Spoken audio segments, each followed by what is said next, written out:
Hello, hello, hello. Mr. DZ here. Today we are continuing with our basics lessons on for the digital SAT, the reading section, where the purpose of the channel is to help you master the skills that you need to get an 800 on this test. So let's get into it. And today's topic is verbs, all about verbs. It's actually not all about verbs. We're going to do a quick kind of overview about verbs, but we're not really going into what a linking verb is and what an action verb is. That's pretty self-explanatory. An action verb is usually something that you can see some kind of action, and a linking verb connects. A linking verb connects the subject with either an adjective, like he is tired, or a noun, he is a student.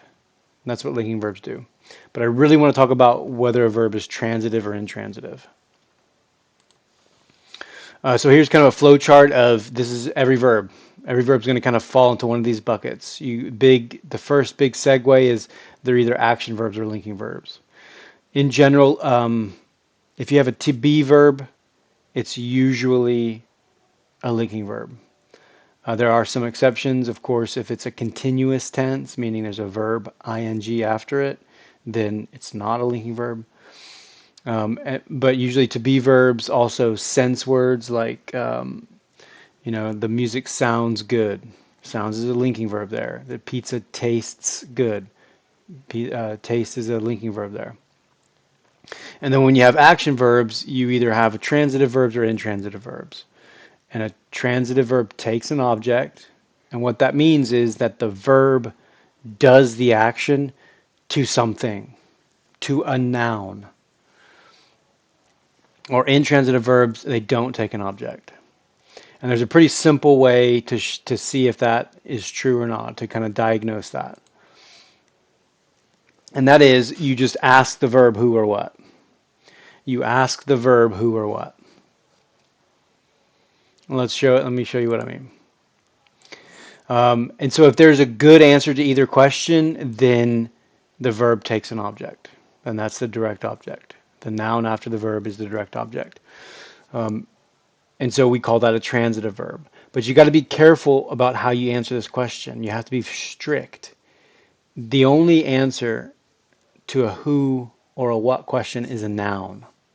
And if you get anything else than a noun, it's not, you didn't really answer, you didn't really ask who or what. Maybe you asked how, or maybe you asked where. And I'll show you more about what I mean in a moment. So if there is a good answer, it's a transitive verb. If there's not a good answer, and a good answer means a proper answer, meaning it's a noun, then it's an intransitive verb. All right, so here's some examples here. So we start off, he plays football, he's the subject, plays the verb, and so we're going to ask the verb a question. He plays what? And the answer is football. Okay, football, it's a sport, that's a noun, that works. Bingo. That's the direct object. Football is the direct object. Plays takes an object. She married the butler. She's a subject. Married's the verb. And then we got the butler here. She married what? The butler's not a good answer to what? The butler's a person, and we can't, for a what question, we can't get a person. Who? The butler. Okay, that works. So the butler's the direct object for married. Easy. Okay, let's look at a couple more. He arrived to the party. He's the subject. Arrived is the verb. He arrived what? Nope.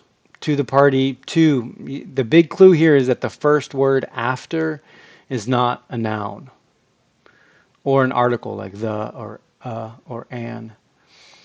So there's not a good answer to what. Even though this word party is here, a lot of people will say, oh, it says party. He arrived party, but that is not correct.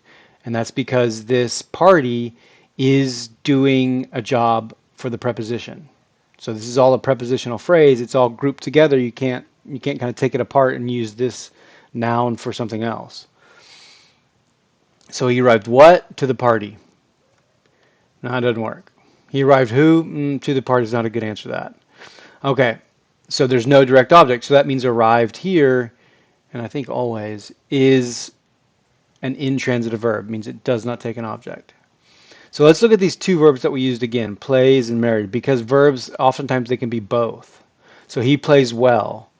He plays what? Well's not a good answer to that. He plays who? Not well's not a good answer to that. Well is a good answer to the question how, but that's not the question we're asking to determine if there's an object. So he plays well, there's no object. So here plays is intransitive, up here plays is transitive. And that's just how it goes. Some verbs can do both. Okay, she married happily. It's not the best form sentence, so I was just trying to make an example for you. She married what? Happily is not a good answer to that. She married who? No, happily is not a person. So that again does not have an object. So that's an intransitive verb here. Happily is a good good answer to the question how, not what.